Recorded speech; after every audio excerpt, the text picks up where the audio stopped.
not every day is easy, but every week you come back thinking we made it a bit better.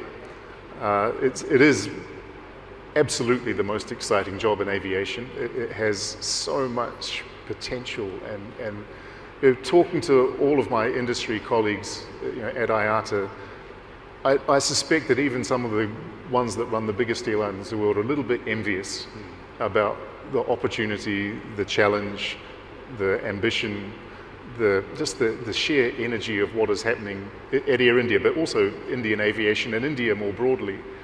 I guess probably if you ask for the disappointment, perhaps, is the speed with which we can do things, and that's, as I say, when you go fast as a country and as an industry and as a company in transformation, there are bound to be some surprises and hiccups along the way. Absolutely. And as much as we try and anticipate and prevent them, they sometimes do crop up and hit you in the face. Absolutely. So the beauty about the Air India group, as we operate as a single fleet, a single network, a single loyalty program, is that we have immense flexibility In terms of both internationally, domestically, full service, low cost, and really we can react to the market faster than anyone can at the moment.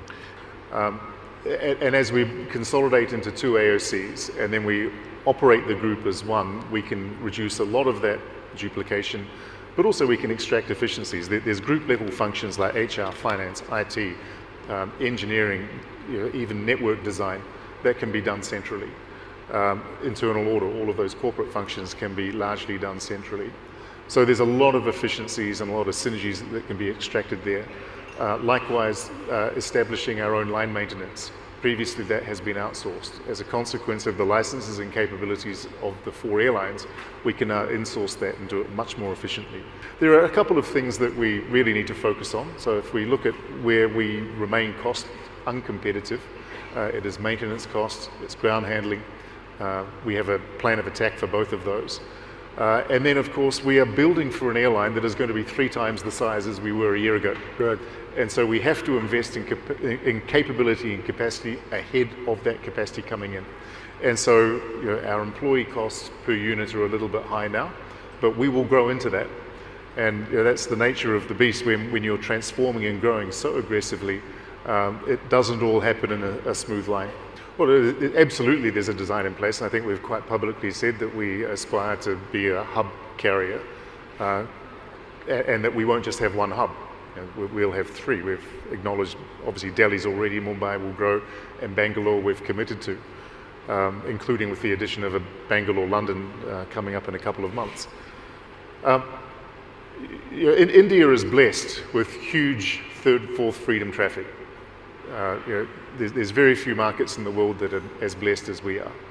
We're also blessed with the ideal geography which others in the broader region are capitalizing on without the benefit of the origin destination traffic. So we will never be as dependent as others are, but we can certainly take a significant proportion of through traffic as a cream. And bear in mind that allows us to be even bigger, potentially, than just if we catered to 3rd, 4th freedom alone. Correct. And so it allows us to have more frequency, it allows us to have a broader network, it allows us to employ more people, it requires us to have more maintenance facilities, more catering facilities, more ground handling facilities. It gives people more connectivity with the world, which brings more business activity to India. So it is in India's absolute interest to make sure that the hubs serving Indian traffic are in India. Look, Air India is a member of the Star Alliance. We were not a very contributory member of Star Alliance to the extent that actually pre-privatization Star Alliance wanted to kick Air India out. Now we've gone from being, frankly, the ugliest date at the dance to being the one that everyone wants to dance with. And so we are having endless delegations of airlines coming, seeking commercial partnership and strategic partnership or deeper partnership with us. We've had some very constructive discussions with airlines both within Star and outside. And I think we're taking our time because they need to recognize also that the new Air India is not the old Air India, that we have a confidence and an aspiration that we're not going to be second best. We're not going to be the junior partner in a relationship. And it takes a while for some of these big guys that have previously not really respected Air India to recalibrate their thinking. And we've spent a lot of time with them to help them through this process. So I think we're in a good position with all of the key partners, but we will start dancing when we're ready to dance. I think there's a lot of talk about liberalization, and I think broadly speaking, liberalization is a good thing. India already has open skies agreement with many, many markets long haul, but there are many around, maybe a little bit closer to home, that look with envy at the growth rate and look at their position where they've carried 90% of their traffic outside, coming out of India, goes beyond their hub. They are feeding their own economy at their own hub, not India's. I think we need to have a pragmatic approach to liberalization, recognizing what the stakes are, what the benefits to India are, what the consumer benefit long term is, and then calibrate the liberalization in context with the relative maturity level of the airlines and the ecosystem.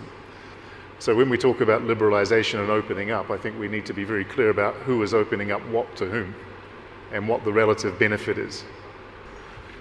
Clearly coming out of COVID, where the world shut down aviation and airlines were trying to push back deliveries and supply simply to survive, and we've seen an incredibly fast rebound in the industry.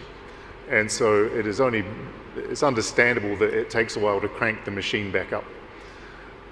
Having said that, I think the profit margins of most of these suppliers has never been better, and they don't really have a great interest in expanding capacity to reduce their own profit margins.